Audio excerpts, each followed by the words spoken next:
Welcome to வில்வாஸ் kitchen. இன்றைக்கி நம்ம டேஸ்ட்டான குடமிளகாய் சட்னி எப்படி செய்யறதுன்னு பார்க்கலாம். ஒரு குடமிளகாய் கட் பண்ணி எடுத்துருக்கேன். 2 பச்சை மிளகாய், ஒரு பெரிய வெங்காயம், 4 வரமிளகாய், கொஞ்சம் புளி, கொஞ்சம் திருவின தேங்காய், ஒரு தக்காளி, பூண்டு, கொஞ்சம் பெருங்காயம் எடுத்துருக்கேன். ஒரு கடாய் அடுப்பில் வச்சு கொஞ்சம் எண்ணெய் போட்டுக்கலாம்.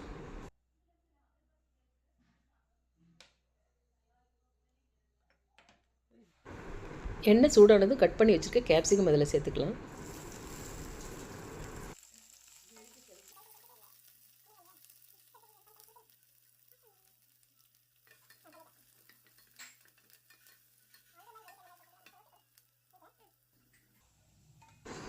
இந்த அளவு சுருண்டு வர்ற வரைக்கும் எண்ணெயிலே நல்லா வதக்கிக்கலாம்.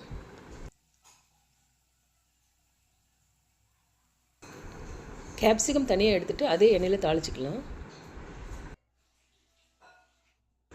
அந்த எண்ணெயிலே ஃபஸ்ட்டு பூண்டு போட்டுக்கலாம்.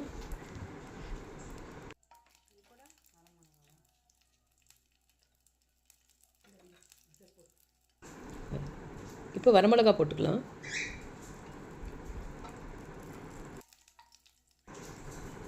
கூடவே பச்சை மிளகாயும் போட்டுக்கலாம்.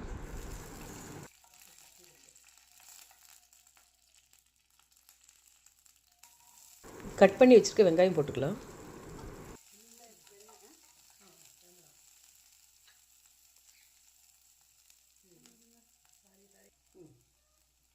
கொஞ்சமாக புளி போட்டுக்கலாம்.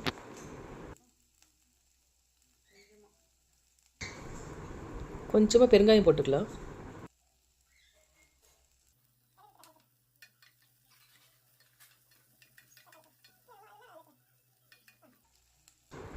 நல்லா கலந்து விட்டுட்டு கட் பண்ணி வச்சு தக்காளி இது கூட போட்டுக்கலாம்.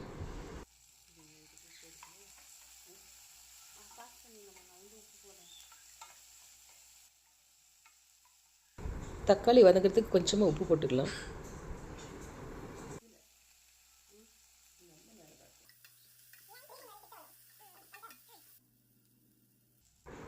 துருவி வச்சுருக்க தேங்காய் அது கூட சேர்த்துட்டு ஸ்டவ் ஆஃப் பண்ணிடலாம்.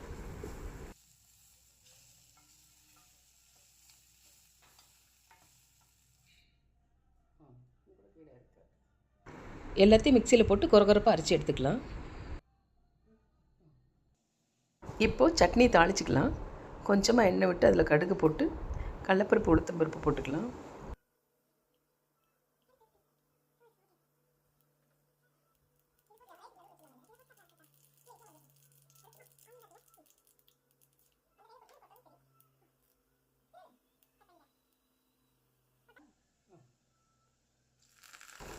கொஞ்சமாக கருவேப்பிலை போட்டுக்கலாம்.